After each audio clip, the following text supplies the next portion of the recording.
Greetings, and welcome to Septum Sin vs. the World. I am Septum Sin.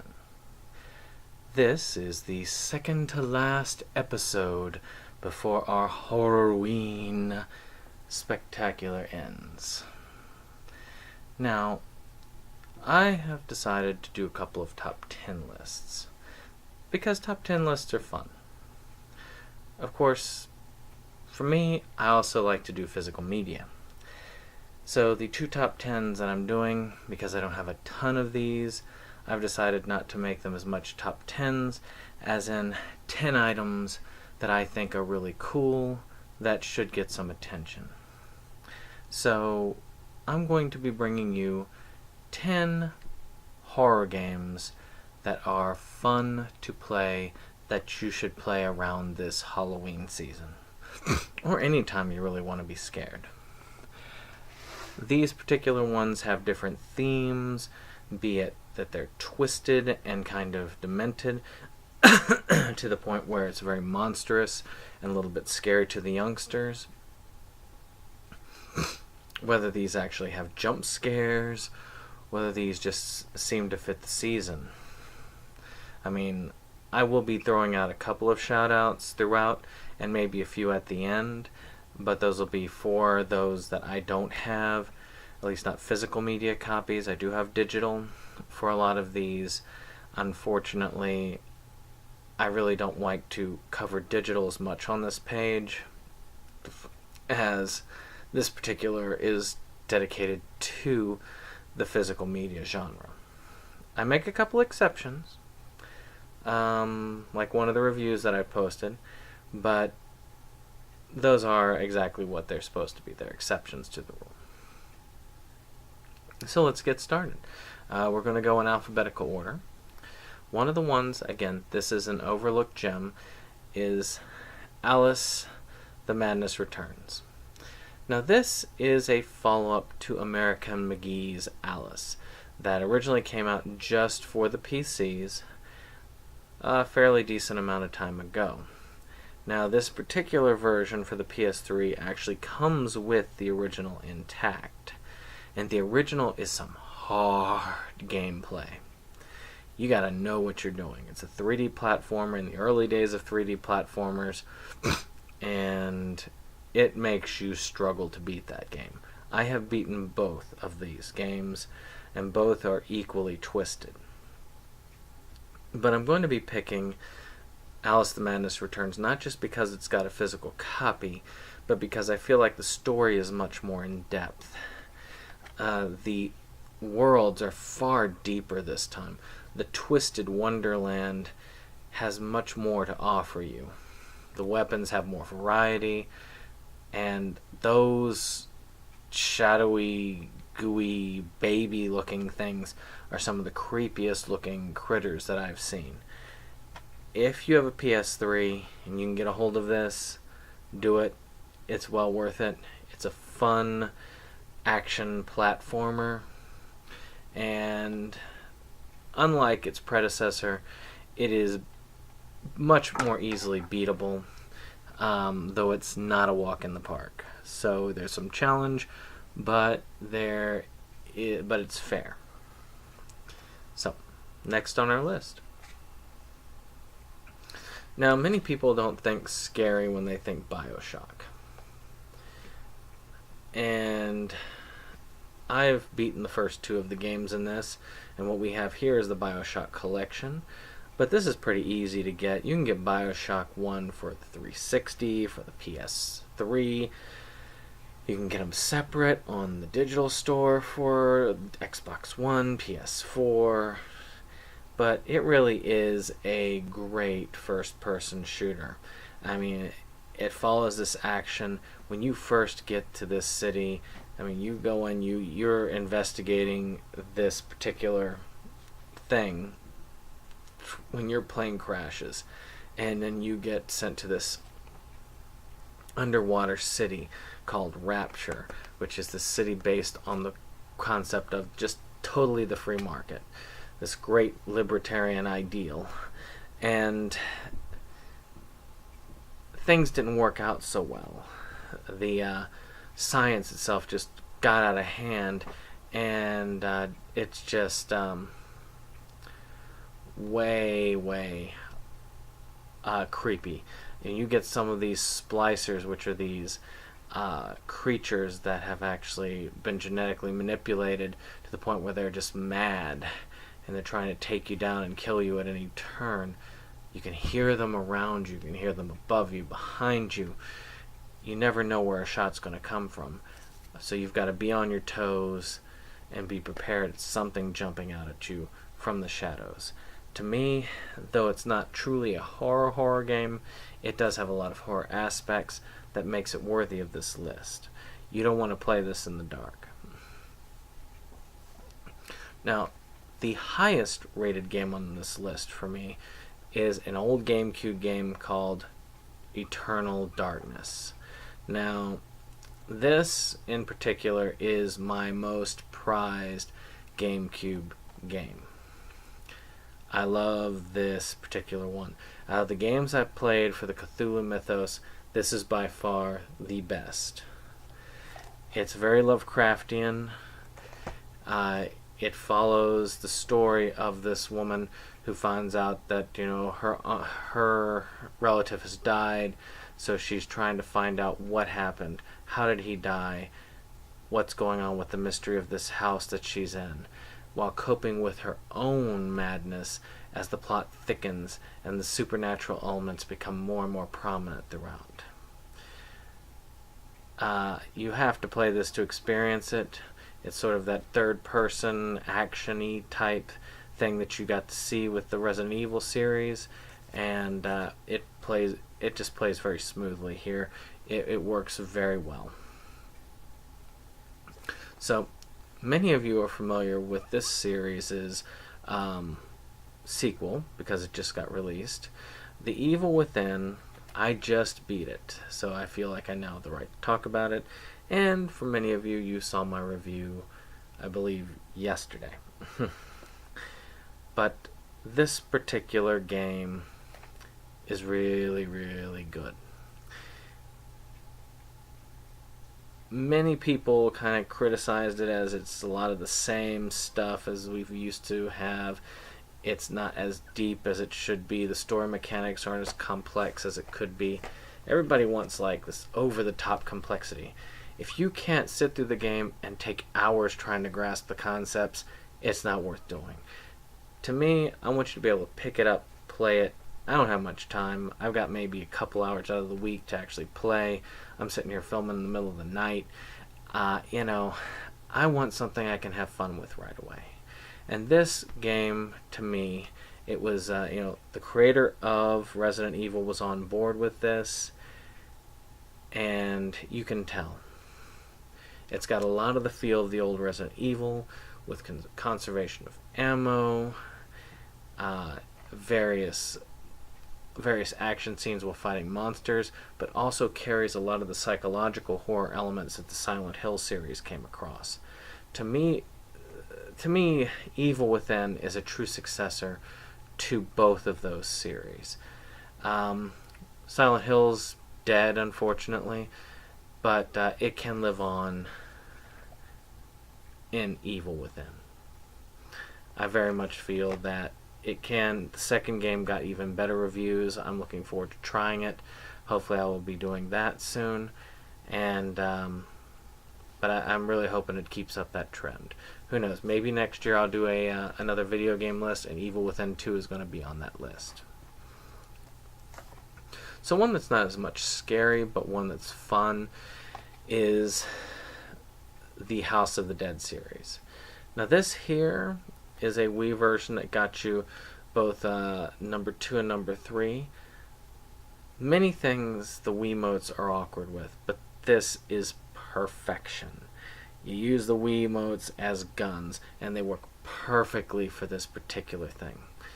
You use it, you shoot them, you can just do that. And it is like right there. It's like you're back in the arcade. You're doing this again. It's as cheesy as the arcade versions. It's not the crappy movies, though they are a guilty pleasure of mine. It is just it's just fun. I mean, you're going around, you're just blowing the crap out of zombies. It's a rail shooter, but sometimes you just want to blow the crap out of critters. And this game here gives you that advantage with two awesome games. I prefer the second one, but if you like the graphics to be a little bit more frightening looking, a little bit less blocky looking, go for the third one. So this next one is a little bit iffy. Many people look at this series and go, meh. I mean, it came out around the same time as Infamous did, and Infamous was the one that took hold, but this is the series prototype. Now, they recently updated this to the PlayStation 4.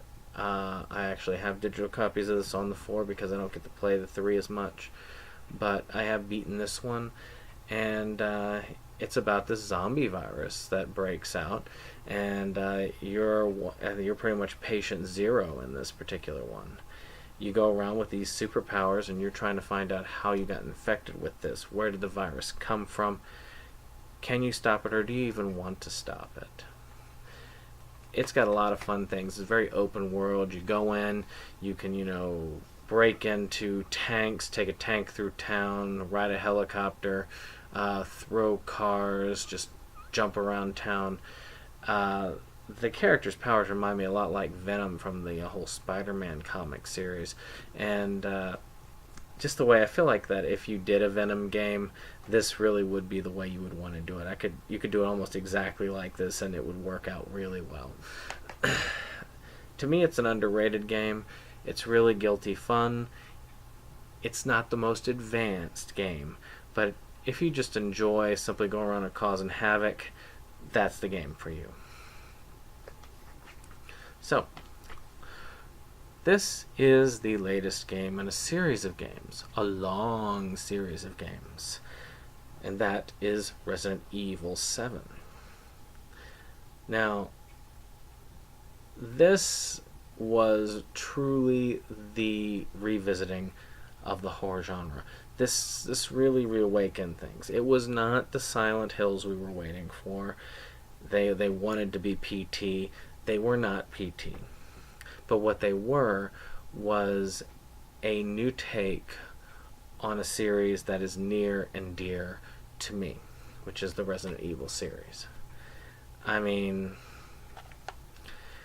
it really is. You got the ammo conservation, you've got the jump scares, you feel like you're being hunted down at many parts. You're always on your toes. Resident Evil is a wonderful series of games. I have pretty much all the games. I've beaten most of them. The only ones I haven't beaten are Resident Evil Survivor and Resident Evil, it's one of the newer ones, the one that came out before this. It was another series that's also pretty good. My mind, it's a little bit late, I can't think of it right now, but it is a good series. I mean, I've even played Resident Evil Dead Aim and beaten it. I've played Resident Evil Gaiden for Game Boy. I enjoyed that. To me, I love everything Resident Evil. Maybe not as much the 6th game, but even that's fun in a more like this method. But if you haven't played this, get there. If you like scary, this is scary. You will be scared. You can still download the demo for free. The demo is creepy as all get out and gives you a feel as to what the game will be like. There's more action, but with the extended demo, which is now out, you can actually get a little bit of that action and feel what it's like to use a gun in the game, to use the axe. If you like what you're seeing, go ahead and get this game. But honorable mention to the Resident Evil series as a whole. I mean, you've got the original Resident Evil, and then you got the remake of Resident Evil, which is available for all the systems. You've got Resident Evil 0, which was remade so that you can get that on all the new systems. You got Resident Evil 3, which is available. You can get it on your PS Vita, you can get it on your PS3. Resident Evil 4 has made its transition over. Resident Evil 2, sorry, I missed 2. 2 is being remade, by the way, which is going to be awesome. You've got 4, 5, and 6. Those have been re-released for the PS4. You've got the other 2 side ones that came out. Those have been re-released for the PS4. And you've got, of course, some of the side ones. You got Resident Evil Survivor, which doesn't need to be remade because it's a terrible game and should never have seen the light of day. You have Resident Evil Dead Aim, which was an awesome game that mixed third-person and first-person elements. I thought it very creative. I'm sad that that didn't get as much love as it should have. And then, of course, Resident Evil Gaiden, which is kind of a game. So get into that series if you can get a chance to it. So, one series I talked about before is Silent Hill. But one game that just doesn't get the love is Silent Hill for the Room.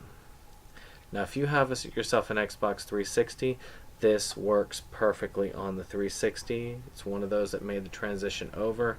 It's about this guy who finds himself one day locked in his apartment and now is struggling to try and find a way out.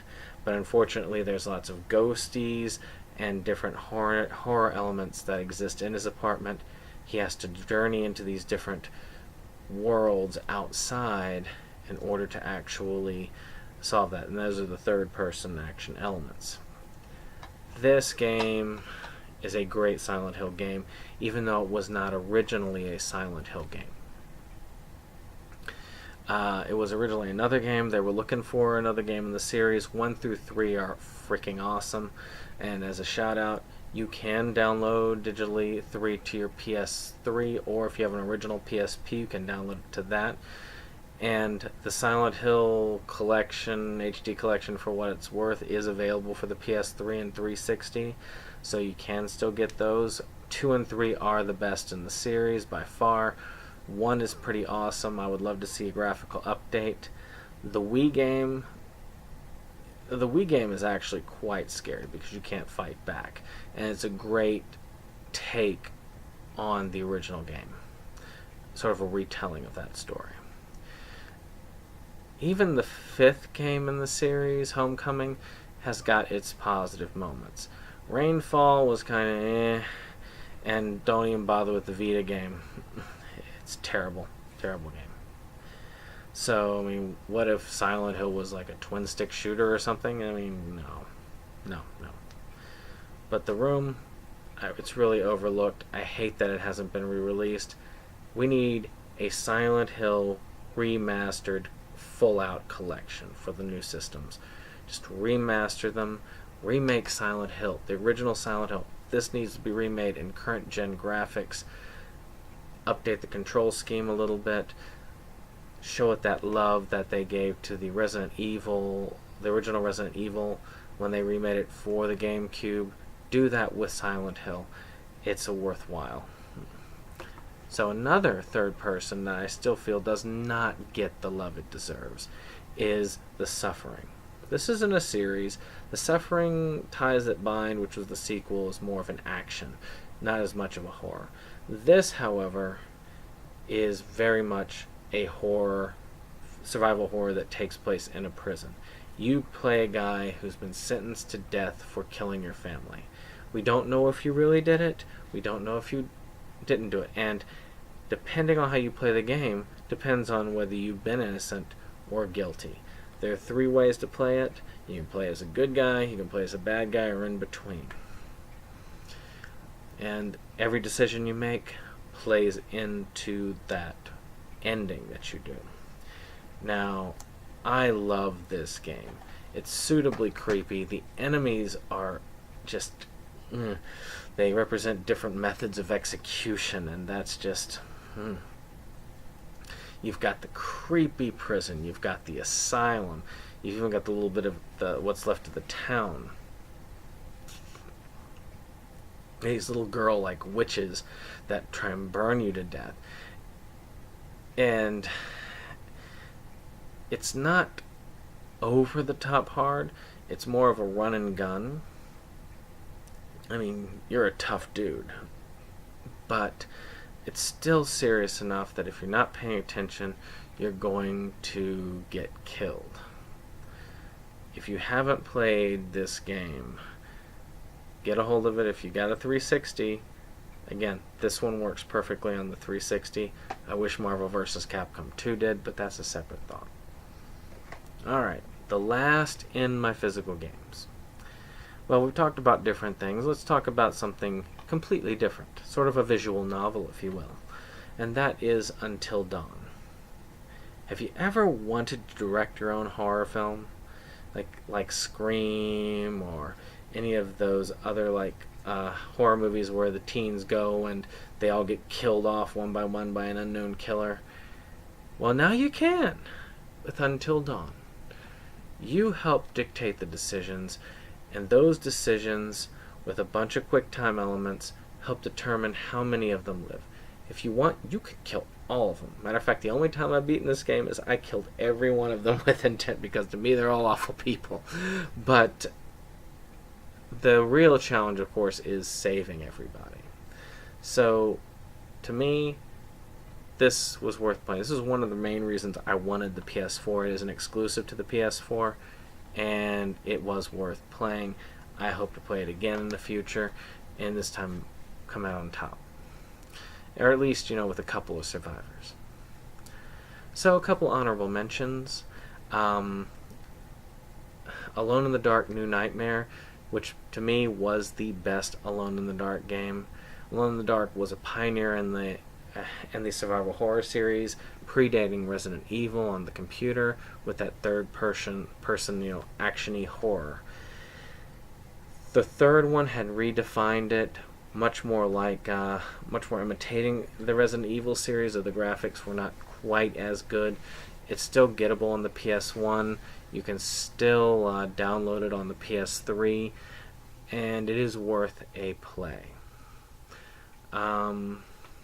Really and truly, that's all I want to give extra special mention to at the moment. There are others that I would like to give special mention to, but I haven't beaten them yet, and I really prefer to beat them first before I give them full out special mention. So with that said, I hope you've enjoyed this video. Give a thumbs up if you like it. Of course, share, subscribe to my channel, and of course comment. I'd love to hear what your thoughts are. What are some great games that you've played and beaten that you find are staples of this time of year? I like playing Costume Quest, especially towards the end. One of these days I will beat it. I get a little bit farther each year, and I probably will hopefully come close to the end this time. So, in any case, thank you very much, and I'll see you on the next one.